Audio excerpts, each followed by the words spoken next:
নমরুদ বলে ঈমান ছেড়ে দাও, তা না হলে আগুনে ফেলবো। সাইয়েদনা ইব্রাহিম বলে জীবন যাবে কিন্তু ঈমান যাবে না। তার মানে আগুনের পরীক্ষায় পাস। চিল্লায় বলেন আগুনের পরীক্ষায়। পরীক্ষা নাম্বার 2, একটার পর একটা পরীক্ষা নিতে আল্লাহ শুরু করলেন। আল্লাহ বললেন ইব্রাহিম যাও, কলিজার টুকরা সন্তানকে আর হাজারকে, আমরা ওনারা ডাকি বিবি হাজেরা, আমরা কি ডাকি বাংলাদেশে, আসলে নাম কি হাজার, যাও তোমার স্ত্রী হাজারকে আর ইব্রাহিমকে মক্কার ধুধু প্রান্তরে ফেলে দিয়ে আস। ওখানে মানুষ নাই, প্রাণী নাই, জনমানব শূন্য, দেখি আমার কদ্দুর ভালোবাসো। বলতে দেরি, টু শব্দ নাই, মরুভূমিতে ফেলে দিয়ে আসলেন। তার মানে পরীক্ষা নাম্বার 2তেও, কথা বলেন 2তেও। পরীক্ষা নাম্বার 3, আল্লাহ বললেন ইব্রাহিম দেখি তোমার হৃদয়ে আমার জায়গা কতটুকু, যাও কলিজার টুকরা সন্তান ইসমাইলের গলার মধ্যে তলোয়ার লাগাও। সাইয়েদনা ইব্রাহিম বিয়ে করার পর থেকে আল্লাহর কাছে চাইতে চাইতে শেষ, মাগা সন্তান হয় না।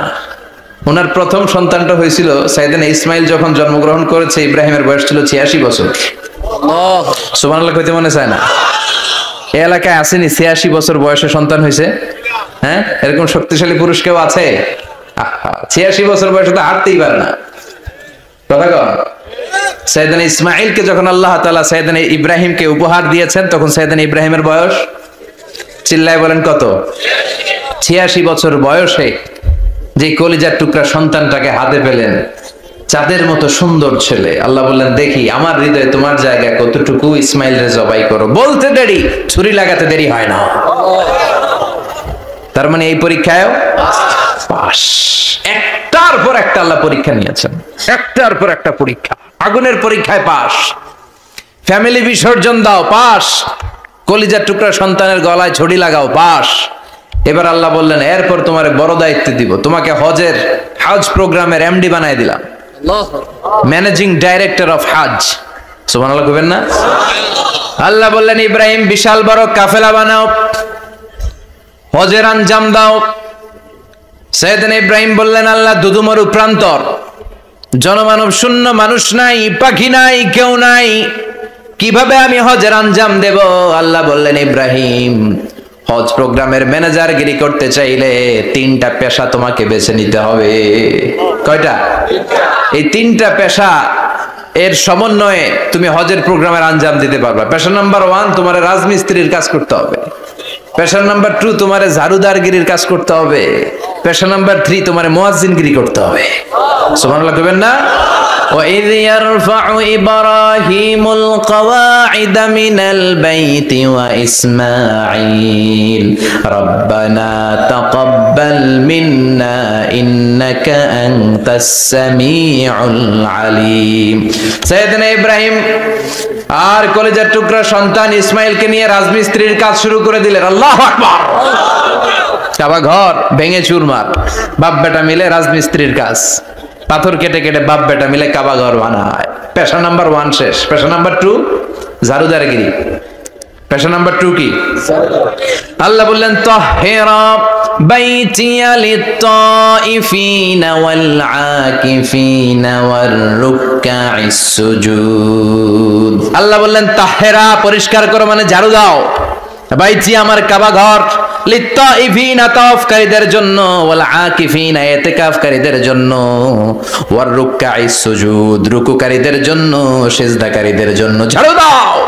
বাপ বেটার রাজমিস্ত্রিগিরি শেষ, এবার ঝাড়ুদারগিরি শুরু। সুবহানাল্লাহ বলেন। এরপর আল্লাহ বললেন 3 নম্বরে মুয়াজ্জিনগিরির কাজ করো। ওয়াআযযিন ফিন-নাসি বিল-হাজ্জি ইয়াতুকা রিজালাও ওয়া আলা কুল্লি দামিরি ইয়াতিনা মিন কুল্লি ফাজ্জিন আমিক। ঘর বানিয়েছেন, এই ঘরে তোমরা হজ করতে আসো। সাইয়েদনা ইব্রাহিম বললেন আল্লাহ আমি আর আমার পোলা ছাড়া কেউ নাই। কেউ আছে? মানুষ নাই, আপনারা কেউ নাই, আমি কার সামনে আযান দেব? আমি কার সামনে ঘোষণা দেব? আল্লাহ মানুষ নাই, প্রাণী নাই, পাখি নাই, দৃশ্যমান কিছু নাই, কোথায় আমি ঘোষণা দেব? আল্লাহ বললেন দাঁড়াও, দাঁড়িয়ে তুমি আজান দাও, ঘোষণা দাও। তোমার এই আজানের আওয়াজটা গোটা বিশ্বের সব মানুষের কানের ভেতরে আমি আল্লাহ পৌঁছে দেব। আযিন ফিন-নাস বিল হজ, হজের আজান দাও। উনি আজান দিলেন আইয়ুহান নাস, ইত্তাখাযাল্লাহু বাইতান ফাহুজ্জু, আল্লাহ একটা ঘর বানিয়েছে, যাদের সামর্থ্য আছে হজে আসো। সুবহানাল্লাহ পড়েন।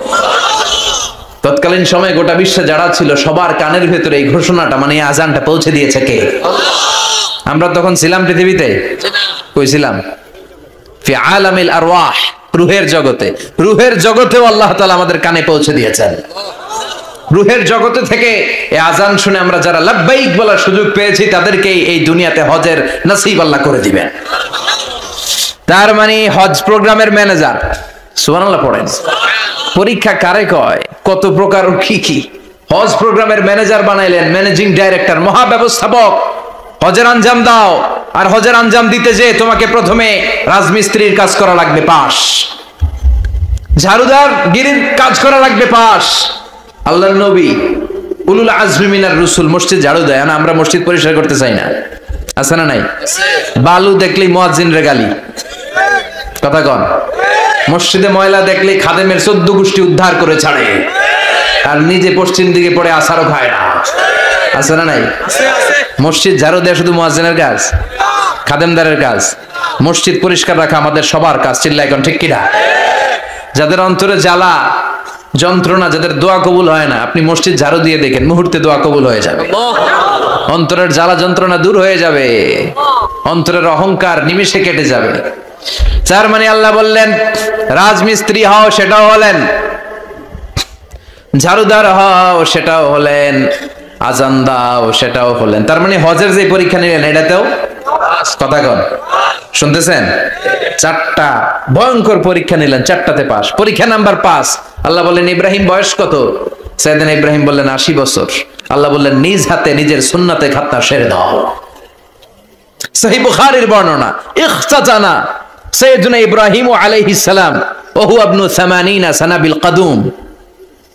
বুখারীর বর্ণনা, 80 বছর বয়সে কুঠার দিয়ে লজ্জাস্থানের সামনের চামড়াটা কেটে নিজ হাতে নিজের সুন্নাতে খাতনা সেরেছে। এমনি এমনি আল্লাহর প্রিয় হন নাই, এমনি এমনি গোটা বিশ্বের মানুষদের লিডার হন নাই। পরীক্ষার পর পরীক্ষা দিয়ে তিনি আল্লাহর সম্মানের চেয়ারে আসীন হয়েছেন। চিল্লায় বলেন ঠিক কিনা?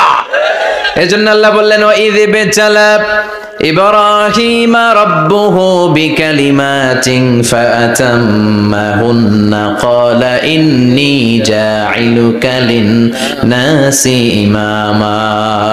ও নবী, স্মরণ করুন সেই সময়ের কথা যখন আমি আমার খলিল ইব্রাহিমকে অনেকগুলো পরীক্ষা নিয়েছিলাম, আর প্রতিটি পরীক্ষায় আমার খলিল সফলতার সাথে উত্তীর্ণ হয়েছিল। ফলাফল স্বরূপ আমি ইব্রাহিমকে জানিয়ে দিলাম, যাও ইব্রাহিম, গোটা বিশ্বের মানুষের জন্য তোমার নেতা বানাইয়া দিলাম। তিনি আমাদের নেতা, leader of the all human being on earth. পৃথিবীতে যারা আছে সবার নেতা। চিল্লা এখন ঠিক কিনা?